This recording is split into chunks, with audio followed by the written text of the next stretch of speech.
Вы смотрите новости в субботу в студии Алексей Калиничев. Здравствуйте. И вот какими темами обозначился этот день. За месяц заболеваемость выросла на 43%. Уже в понедельник начнется скрининг добровольцев, которые в начале декабря получат прививки новой вакцины. Как изменилась эпидобстановка в республике и что Татарстан вносит в борьбу с ковид, расскажет Рамиль Шайдуллин. На свой страх и риск.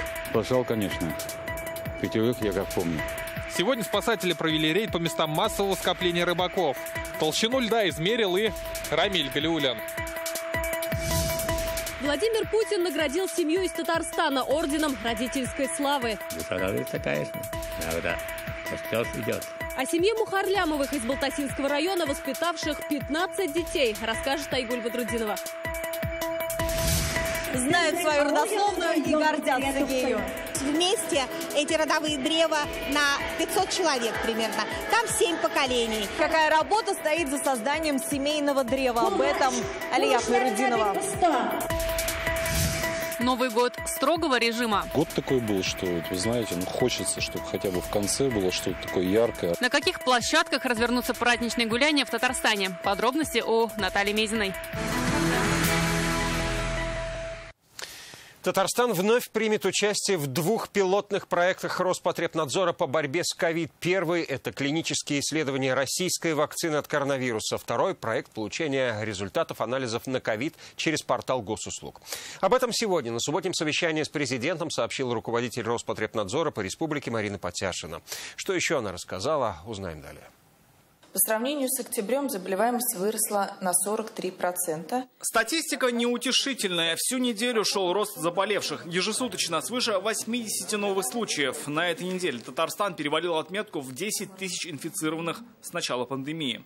Рост заболеваемости продолжается. Доля заболевших лиц 65+, в сравнении с октябрем выросла почти в 2 раза. Идет подъем как новой инфекции, так и сезонных заболеваний. Но граждане попросту не могут дозвониться до поликлиник и больниц. На это уже обращает внимание Рустам Миниханов, напомнив, что со среды в республике по его поручению заработал специальный колл-центр. Президент подчеркнул, он должен работать как часы. Уже под 700 звонков в день. Я думаю, количество будет увеличиваться.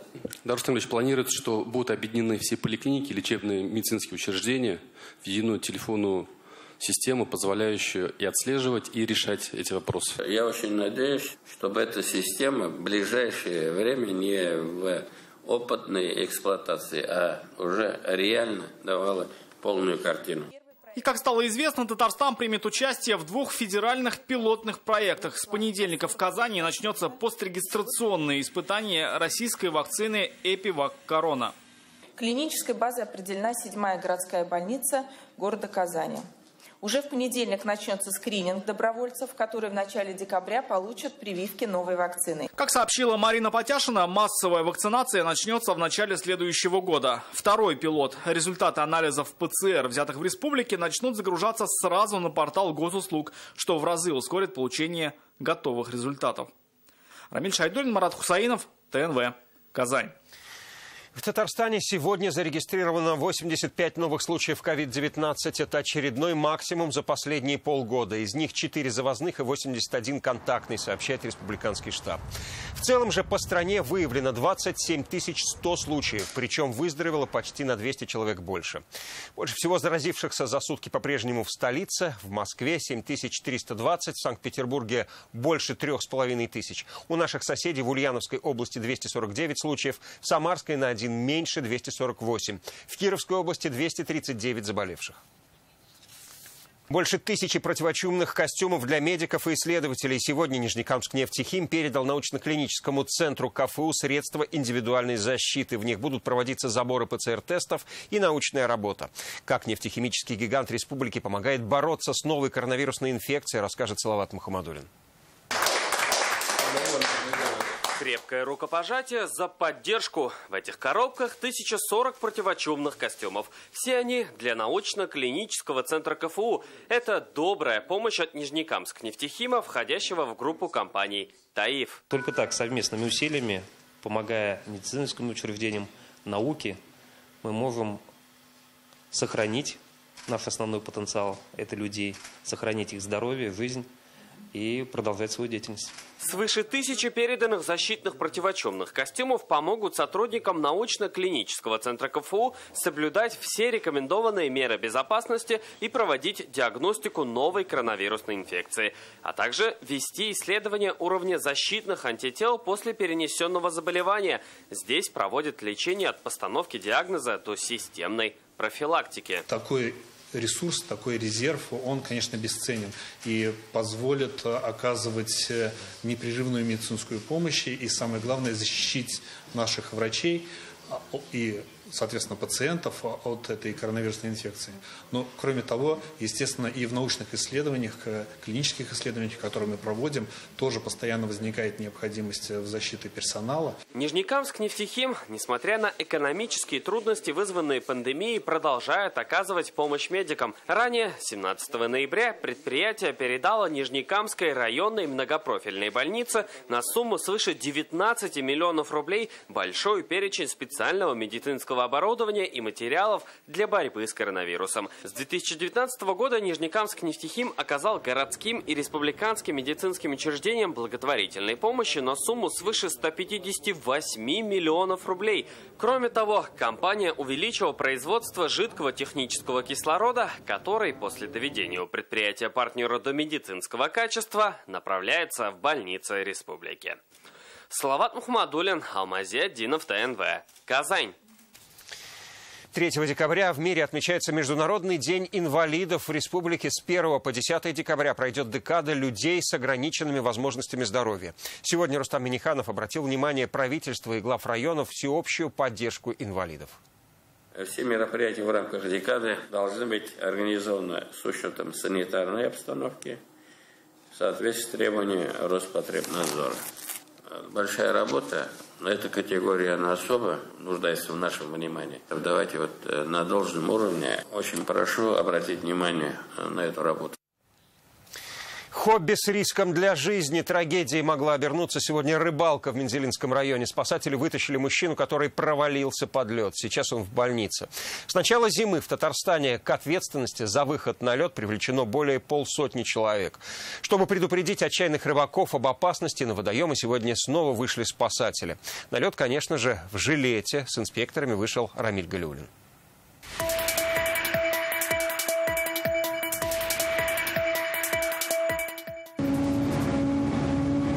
8 утра, но долго искать рыбаков спасателям не пришлось. Акватория Казанки – излюбленное место любителей лова. Пока 2 рыбы только. Безрыбье Ильгиза Салимова не останавливает. Он рыбак со стажем. Говорит, за полвека не раз приходилось доставать знакомых из воды. Прямо перед моими глазами проваливались. Ну, как бы под лед не уходили, но тем не менее проваливались. Кто сами выбирались, кто сами, кого вытаскивали. На данном участке толщина льда составляет 19 сантиметров. А значит, он безопасный. Выходить на лед разрешено при толщине больше 7 сантиметров. Как говорят спасатели, сейчас самый опасный участок здесь, вдоль берега. Лед здесь темный, а значит неоднородный. Как видим, действительно, он довольно рыхлый, а значит, выходить на него небезопасно. Пожалуйста, соблюдайте правила. Во время рейда всем, кого застали на льду, раздали памятки. Там простые правила безопасности. Сегодня со спасателями предупредить рыбаков вышла и молодежка ОНФ. С марта 2020 года мы совместно с управлением МЧС России по Республике Татарстан запустили обучение общественных спасателей республики. У нас уже есть 15 городов, где нас ждут такие общественные добровольные спасатели. Временные спасательные посты уже дают результаты. Сегодня в 6 утра на реке Ик в Мензелинском районе спасли мужчину, который ушел под лед. Его передали медикам с переохлаждением. С начала зимы уже 2 таких случая, которые в любой момент могли завершиться трагедией. Меньше 7 сантиметров нельзя, пить нельзя. Иметь при себе жилет и веревку, знать, где ходить. Рановато выходить на лед, еще лед не окреп. Если в середине ноября были морозы, не было снега, то толщина льда она как-то увеличилась. Но сейчас температура повышается, поэтому необходимо повременить. С начала ледостава спасатели выписали больше 150 протоколов. Они напоминают, штраф за выход на лед меньше 7 сантиметров, 1500 рублей. Рамиль Галиуллин, Александр Лобанов, ТНВ, Казань.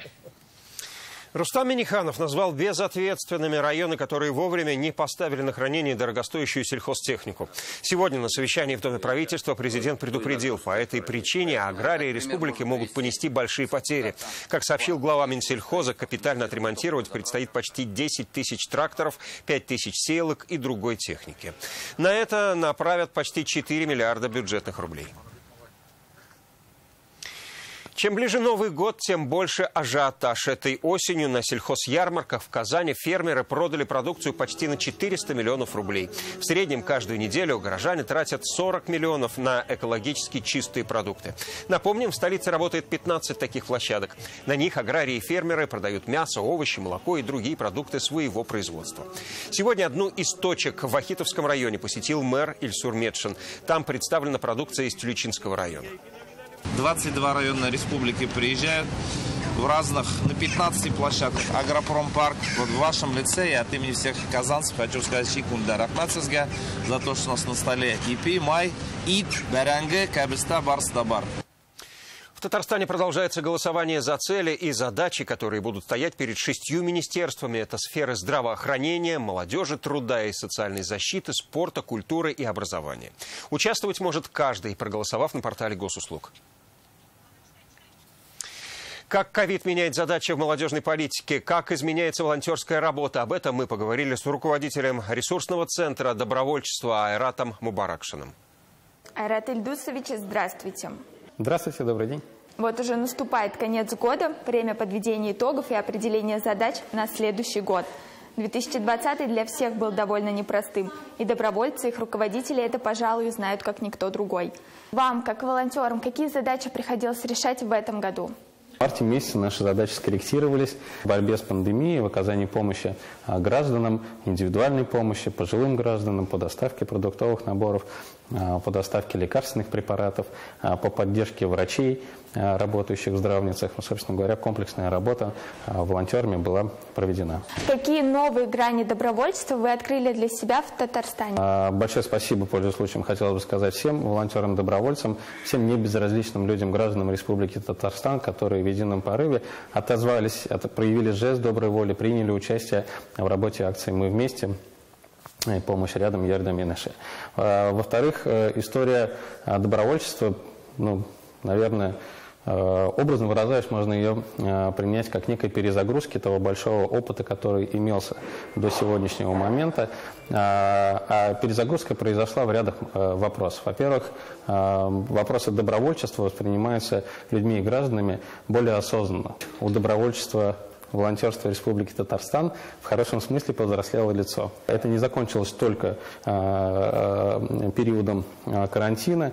Люди до сих пор проявляют эту активность в свободное от работы время, тогда, когда это необходимо. Ну и последнее, наверное, которое такое самое ключевое, добровольчество, я думаю, все большим количеством людей воспринимается сейчас как история некого воспитания. Мы видим, что в целях и задачах на будущий год значится увеличение охвата молодежи, вовлеченной в волонтерскую деятельность. Скажите, как будете идти к новым показателям? Есть необходимость нового актива, есть возможности применить себя в новых направлениях, которые на территории Республики Татарстан сейчас начинают свою работу. Плюс ко всему, ярко это показал 2020 год.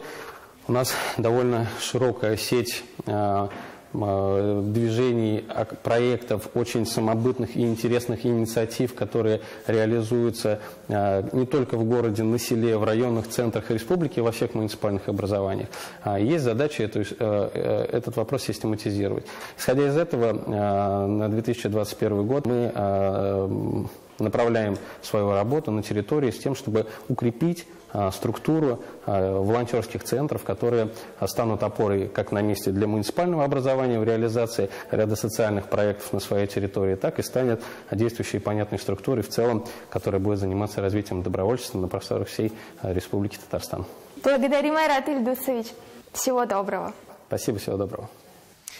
Новый год с поправками на коронавирус. Татарстан полным ходом преображается. На главных улицах и в парках Казани монтируют световые инсталляции. В гости в Челны пришли Дед Мороз со Снегурочкой, а в Альметьевск и вовсе прилетел китайский дракон.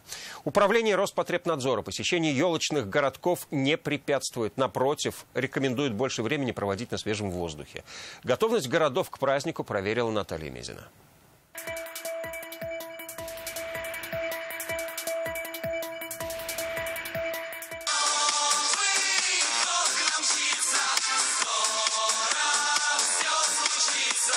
Татарстан медленно, но верно приходит Новый год. Старт с центра Казани. На улице Баумана монтируют арки от итальянского мастера Валерио Фести. Окантовку Черного озера замыкают световые инсталляции. В центре катка подиум для зеленой красавицы. В парке Горького звезды зажигаются прямо на деревьях. Мы на этой неделе заканчиваем здесь оформление деревьев. У нас каждый год здесь висят звезды. Более 200 новогодних звезд оформляют наш парк. Скоро здесь появится елка. 13 елок разного формата украсят всю Казань. Так, в лесопарке Дубрава горожан порадует елка из лыж. А главная 35-метровая красавица традиционно займет место у центра семьи Казан. Прямо сейчас я нахожусь на высоте 22 метра. Это именно та высота, где уже завтра засияет звезда новогодней елки в ДК «Химиков». Сейчас рабочие завершили монтаж рабочей конструкции, и уже совсем скоро лесная красавица оденет свой праздничный наряд. Главное обновление на Кремлевской набережной. Гости смогут попасть в советскую эпоху, увидеть ретро-автомобили и покататься на самом длинном в Европе катке. Конечно, становится такая уютная атмосфера, там, новогодняя. Хочется, чтобы хотя бы в конце было что-то такое яркое, радостное. Конечно, ждем от этого праздника тоже какого-то волшебства. Праздничная готовность и в других городах. В Челнах с пожеланиями уже торопятся к Деду Морозу и Снегурочке. На 6 площадках началась установка новогодних деревьев. Традиционно раньше других елка заиграет огнями в поселке Сидоровка. Нижнекамские улицы украшены гирляндами, а в парках завершает монтаж больших цветных шаров. Разные елки, разные украшения. С детьми очень приятно гулять. В этом году, не знаю, дадут нам гуляние или так издалека посмотрим. В новогоднюю сказку без всяких сомнений погрузилась нефтяная столица. На пруды Альметьевска прилетел китайский дракон, а алые паруса проплывают через светящийся разводной мост. Хоть и ноябрь месяц, уже вовсю идет подготовка. Очень красиво украсили в этом году. Прямо не знаю где, как будто не у нас даже, как будто я за границей. В условиях пандемии Роспотребнадзор рекомендует быть чаще на свежем воздухе. Мы, наоборот, говорим, что большую часть времени надо проводить сейчас на улице, заниматься активными видами спорта. Елки, сказочные городки. В этой части никаких ограничений нет. К вынужденным изменениям празднования Нового года местные власти готовы. Те требования, которые должны привести к безопасности, они будут выполнены. Конечно, в какой-то степени мы минимизируем контакт людей между собой. Новый год в любом случае будет. Дети его ждут. Новогоднего чуда ждут и дети, и взрослые. Но горожане говорят, волшебство в руках каждого. Каждое утро можно создать новогодний день и к вечеру готовиться на новогоднюю ночь. Главную афишу новогодних развлечений обещают приоткрыть уже на следующей неделе. Наталья Мезина, Филюза Хамидульна, Ирик Вибулин, ТНВ, Татарстан. В Казани завершился республиканский этап конкурса «Эхо веков в истории семьи». В нем приняли участие 38 семей. В финал вышли команды Нурладского, Альметьевского, Апастовского, Актанышского, Кукмарского районов и Казани. Здесь оценивали не только родословную, национальный костюм, традиционные блюда. Все в копилку баллов. С семьями, где чтут традиции, знают историю своего рода, познакомилась Алия Хайрудинова.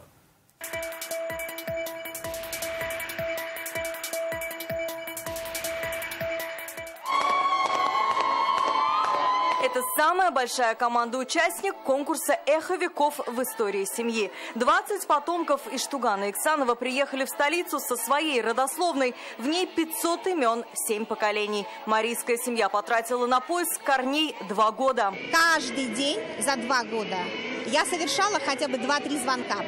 Потому что мы не просто сделали родословную, каждый был с фотографией. Это родословная учительской династии Абдулиных. Семья Абдулиных изучать историю своего рода начала еще в 70-е. Знают предков до 11-го колена, а их дед Наматкол жил во времена Ивана Грозного. Тот, кто не знает своих корней, я думаю, это уже не настоящий человек. Для нас, для наших детей это имеет большое значение. Этот конкурс проводится второй раз. В этом году в нем участвуют 38 семей.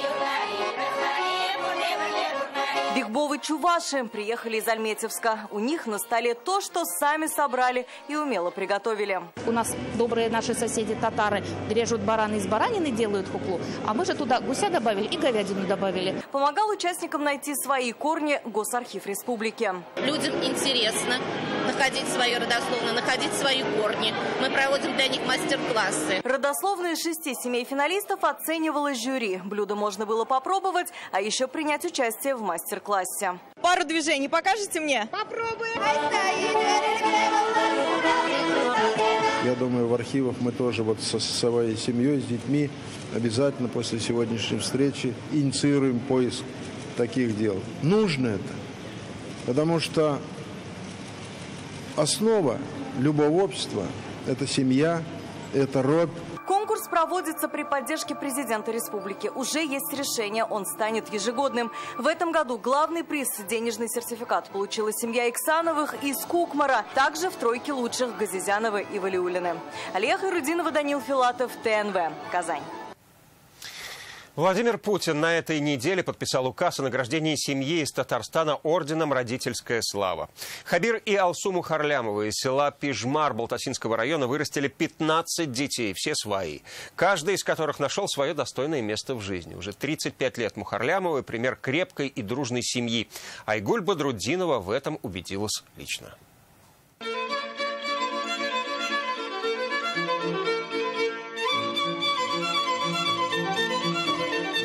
Дети приехали, вот и суп готов. Много готовить приходится?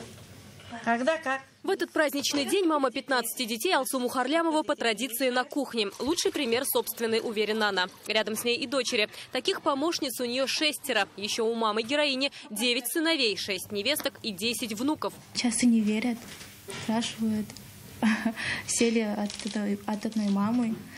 Говоришь, ну да, все равно не верят. Сколько девочек, мальчиков спрашивают, сколько маме, папе. Все говорят, что мама слишком... по счету ты спрашивают. Да. Говорят, такие что... удивленные глаза. Это очень не смешно. верят, там день-два, потом поверят. Вот так. Пока девичий отряд на кухне, глава семьи Хабир Мухарлямов с сыновьями завершают дела на хозяйстве. На своем примере воспитывает любовь к труду. Взрослые дети уже нашли себя в профессии. Кто предприниматель, кто врач, спасатель, строитель. По стопам идут младшие. У моего папы есть 3 трактора и 1 комбайн. Он меня туда сажает, и мне очень нравится там ездить. Все делать вместе – кредо семьи Мухарлямовых. Айда коров кормить. Большая семья, большое хозяйство. Старшему сыну 34, младшей дочери 10 лет. 15 детей – это так много, что собрать их в доме всех разом просто невозможно. Поэтому каждый приезд детей – настоящий праздник.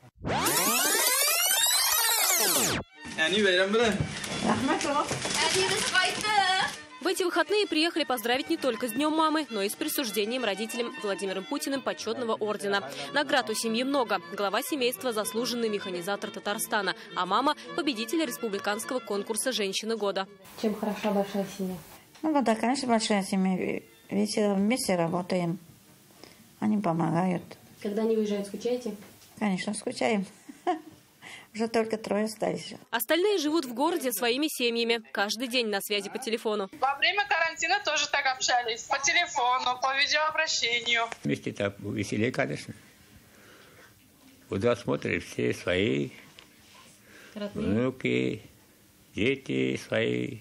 Душа радуется, конечно.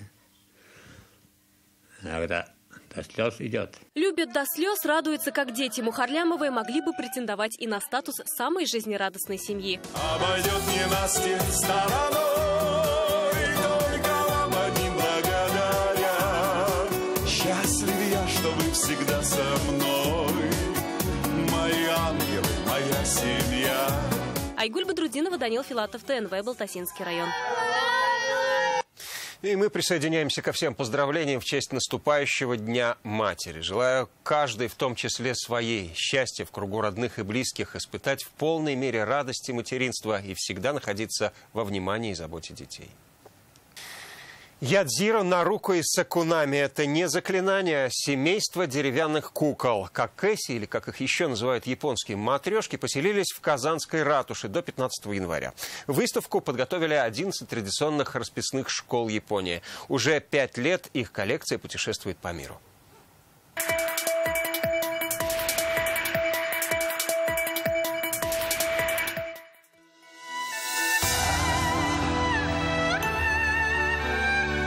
В Японии 2000 горячих источников. Паломники со всего мира съезжаются на лечение. Местные мастера создают деревянные тарелки и чаши. А для детей – какэси – японские куклы. Фукузава Таку – японский предприниматель. Сравнивает семейные фото и смеется, что похоже. Скучает. Когда я смотрю такие куклы, всегда у меня появится такая, как семейная любовь, да? Дом в Японии, там же, в Тахука, 400 лет назад появились куклы. Использовали 3 цвета – красный, черный и желтый. И простые фигуры, тело и голова. Углубиться в традицию, наверное, можно найти в куклах еще что-то дополнительное. Можно, не уезжая никуда, прикоснуться к Японии и почувствовать ее гостеприимство и уникальность. Образы не повторяются. Над каждой работает только один мастер. Технологию передает по наследству. В 17 веке это были удобные игрушки для детского захвата. Сегодня сувениры или эксклюзивные экспонаты для музеев мира. Они покрыты такой краской, что нельзя мокрыми руками трогать и так далее, потому что краска будет повреждена, внешнее покрытие.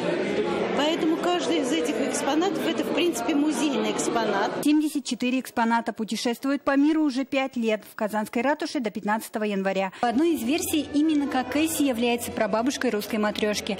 Якобы в 19 веке художник, работающий над росписью русской куклы, получил такой гостиниц. Правда это или нет, неизвестно. Зато точно можно сказать, что японская игрушка, в отличие от русской, без сюрпризов.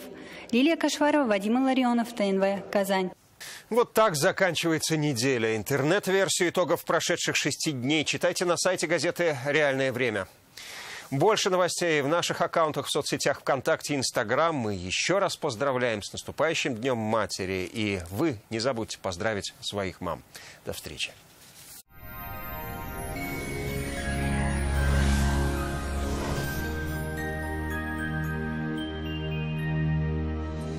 Здравствуйте! Осадки пойдут на убыль, на термометрах минимальные значения. О погоде на воскресенье поговорим после полезной информации. Компания «Данил Мастер» работает в прежнем режиме с соблюдением всех правил безопасности. Не откладывайте заказ и радуйтесь своей новой кухне или шкафу-купе уже сейчас. Звоните 2-167-166. «Данил Мастер» с заботой о вас. По данным сервиса Яндекс.Погода, на юго-востоке Татарстана, в Бугульме, Бавлах, Азнакаево по-прежнему облачно, ночью сильный снег, днем небольшой, слабый мороз. На северо-востоке, в Нижнекамске, Набережных Челнах, Елабуге по-прежнему пасмурный и снежный циклон. В первой половине дня пройдет небольшой снег, будет довольно тепло, -2. Еще один слабоморозный и комфортный день напоследок ноябрь подарит и жителям севера Татарстана. Пройдет снег и около 5 градусов со знаком минус. На северо-западе, в Арске, в Кукмаре, Балтаси синоптики также обещают снег в ночное время и днем. В Болгаре, Држаном, Буинске также облачно, небольшой снег и небольшой минус на термометрах. В центральных районах, в Чистополе, в Альметьевске, Мамадыше температура выше нормы, около 2 мороза. В республике сохраняется слабоморозная погода. Снег постепенно сойдет на нет, в понедельник прояснится и начнется понижение температуры. Федеральная сеть медицинских центров «Доктор Ост» – лечение самых сложных заболеваний позвоночника и суставов, без боли и хирургического вмешательства. За 12 лет в 10 городах России врачами клиники отменено более 39 тысяч операций. Лучший протез – тот, что остался в упаковке. Мы беремся восстановить сустав, даже на стадии некроза. Без операции, с помощью одного укола. Прямо сейчас запишитесь на прием в «Доктор Ост» за полцены. Что, накипело? Да нет. Забудьте о накипи. Гейзер Макс работает в 6 раз дольше обычных фильтров. Фильтр Гейзер Макс защищает от накипи в 6 раз дольше обычных фильтров для жесткой воды. В очищенной воде сохраняются природные минералы и полезные микроэлементы – кальций, магний и калий. В Казани будет облачно, ожидается снег.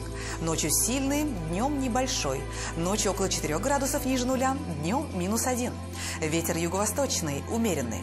Атмосферное давление выше нормы 771 мм ртутного столба, влажность воздуха 94%. Магнитное поле Земли спокойное.